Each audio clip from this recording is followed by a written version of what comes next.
Well, hey there, it's Jenny Wolek, Keller Williams Realty, Tulsa, Oklahoma, the Wolek Group. And I love promoting and sharing and learning from my realtor community. I have agent friends across the country, and I am excited that on this episode of Agent Success Secrets, you will get to learn from the most amazing lady, Sarah Rocco. Sarah, you are here today to chat a little bit about who you are, where you're from, and what you've learned through your 7 years, super fast, successful 7 years in the real estate business. So just take it away.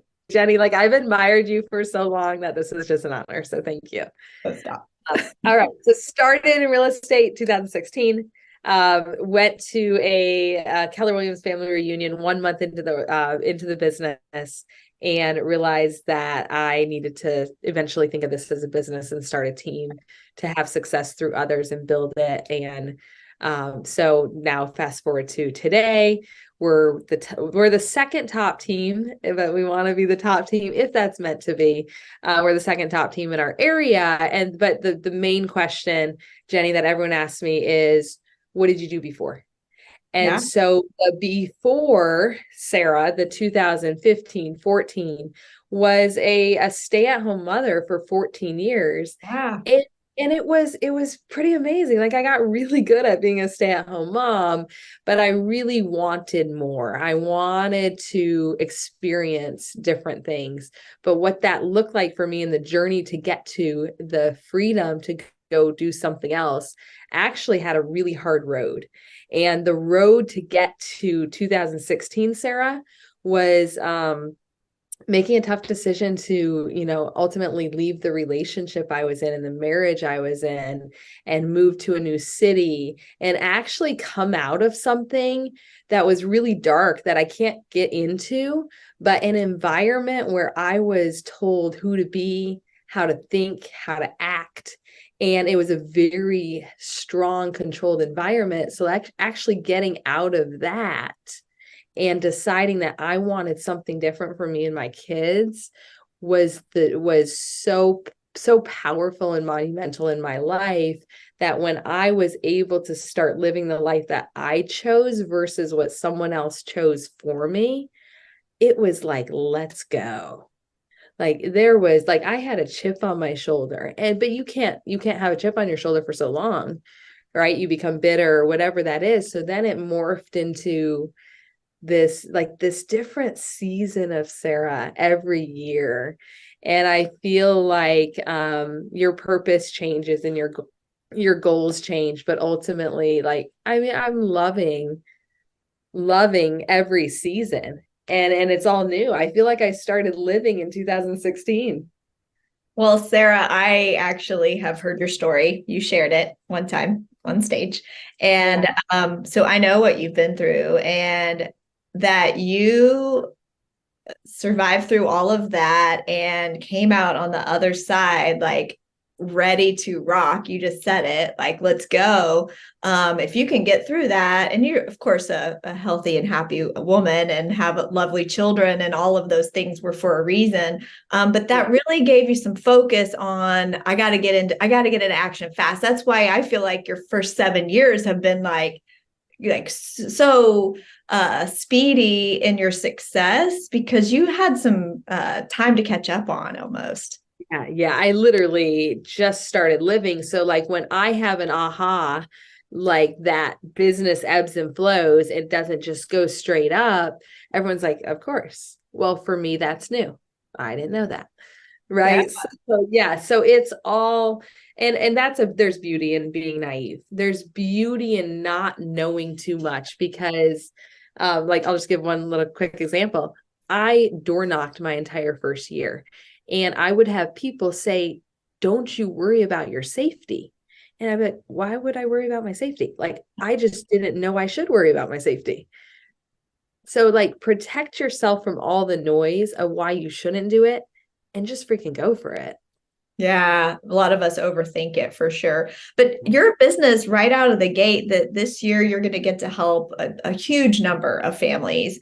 And that wasn't quite what you were hoping for, like most of us. So how are you handling and just the mindset around, I mean, first off, we've got to have the gain, right? We've read the book, The Gap and the Gain, which is one of my favorites right now. So I've really gone into a lot of gap this past year in my thinking, and I have to switch it quickly to appreciate the gain, the opportunities, the connections, the people we do get to help. How are you working with yourself and your team to get through these new times?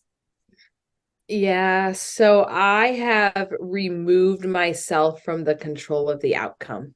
I can't control the outcome. They can't control the outcome. What we can control is our activities and what we're doing on the day to day. And if we're holding ourselves accountable to the activity, a lot of times we're too focused on, like, too far out. So we're like our why and our personal mission this year is simply for 2024. That's it. We're not looking past 2024. It is like, what is 24 going to look like for you? So like, for instance, I have a teacher on my team, and her goal was to double her salary. It's like 33,000 a year. She wanted to make 66, right? And we just had a meeting earlier today, and she made 125,000.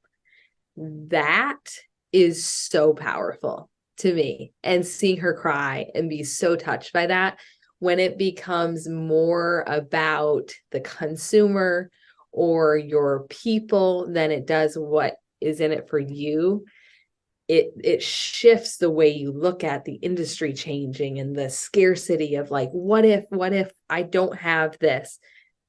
If you're a believer, if you're not a believer, whatever that is, I believe that life happens for you. I believe that good things are meant to come your way. So have some sort of grounding that helps you, like, at the core of who you are, you have hope that it's going to be okay. So most of your business year after year comes from a referral of some kind, whether it's from your sphere, from agent to agent referral. It's from a database type business. And that's based on relationships and following up and staying in touch with people. You mentioned that you're encouraging your team and your agents to focus on the day to day. So what does their day to day activities look like? So they all get to choose 3 lead levers that they focus on. Lead levers. That's it. I love it. Lead levers. And that can be open house. That could be door knocking. That could be, we have a huge pond of contacts that haven't been touched that can be up for grabs. It can be circle prospecting. Like, they get to choose what they want to do, because we used to have it where you had to do 3 open houses a month.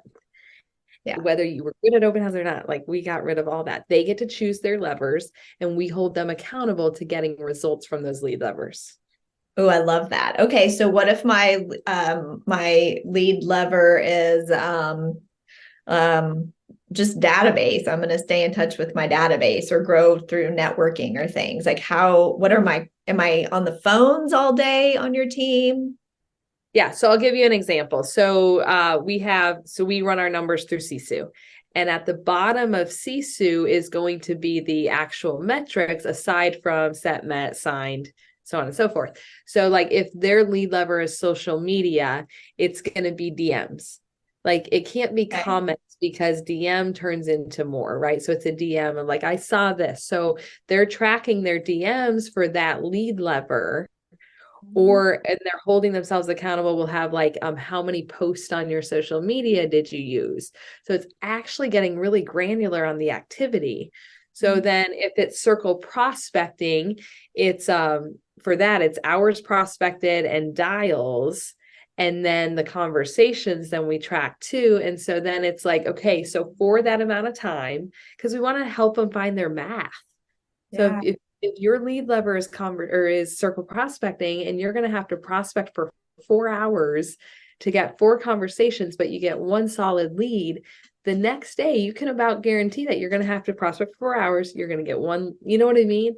And so it's helping them find their math through, like, dumbing down the activity. So they'll say, well, I mean, I could comment, like, it was social media, I could comment on their thing. I'm like, but that doesn't actually provide you with a response back. Right.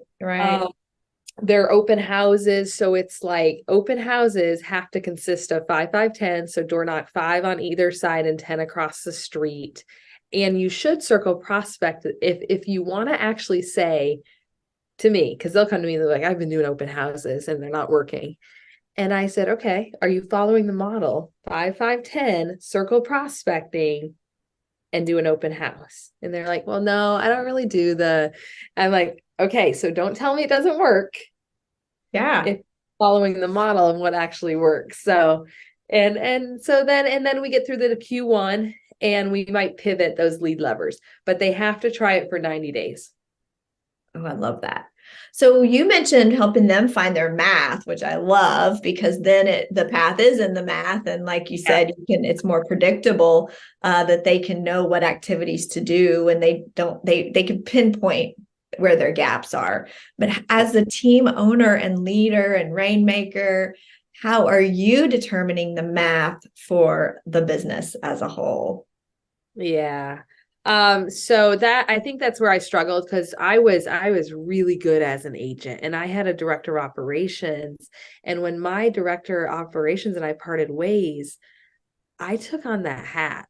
And Yeah. it's not my natural like disposition to be a director of operations. Right. But I never wanted to be exposed at the level I was by not knowing what my business looked like. Mm-hmm. So I have been going through really the last year and a half, like going through the pain of learning Yeah. what my business looks like. And I'll never be exposed like that again. And that's a powerful thing. But so like I am leveraging what I'm not that great at. So if it's bookkeeping and reconciling, I have the person that is a specialist in that. And so even from like a budget standpoint, my marketing team is like, well, what's our budget? I'm like, well, what do you need? And then, because sometimes I'm just winging it. And a lot of times we're so paralyzed by not knowing the answers that we don't even get started. Well, I can make a decision. And if it doesn't work, my team knows that I might change my mind. Yeah. Grace with that.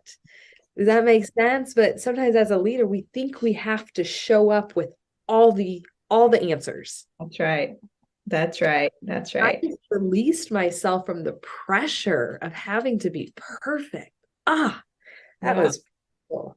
Yeah, that transparency and authenticity as a leader is so Yeah. important. And I know lots of us get into the business of real estate and we are great salespeople.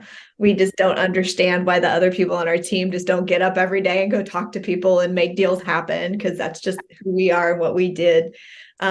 But when you're picking your annual goals as a team, are you getting insight and input from each team member and that's how you tally up the Oh big yeah, number? What do you think on that oh, part? yeah, it's a great question. So, and I've done it both ways where like I want like we had 30% growth year over year, so we're just gonna do that again. But then we'd have such an audacious goal and then we're not even coming close and it's like such a gut punch. Yeah. So this year at the advance, they all wrote in their numbers. And then and I'm out of production, so it's going to look different. And our goal is just not to go backwards. Yeah. So like, for instance, like if we can just hit at least 180 again next year, that's a win. Yeah. That's a win. That's what you got to count for sure. And I told the team, I want you to be super transparent in what you want to commit to. Because if I don't bring on another agent, because you're committed to 24 deals, I'm going to hold you accountable to 24 deals for our organization. Because my lights on number is 70 grand a month.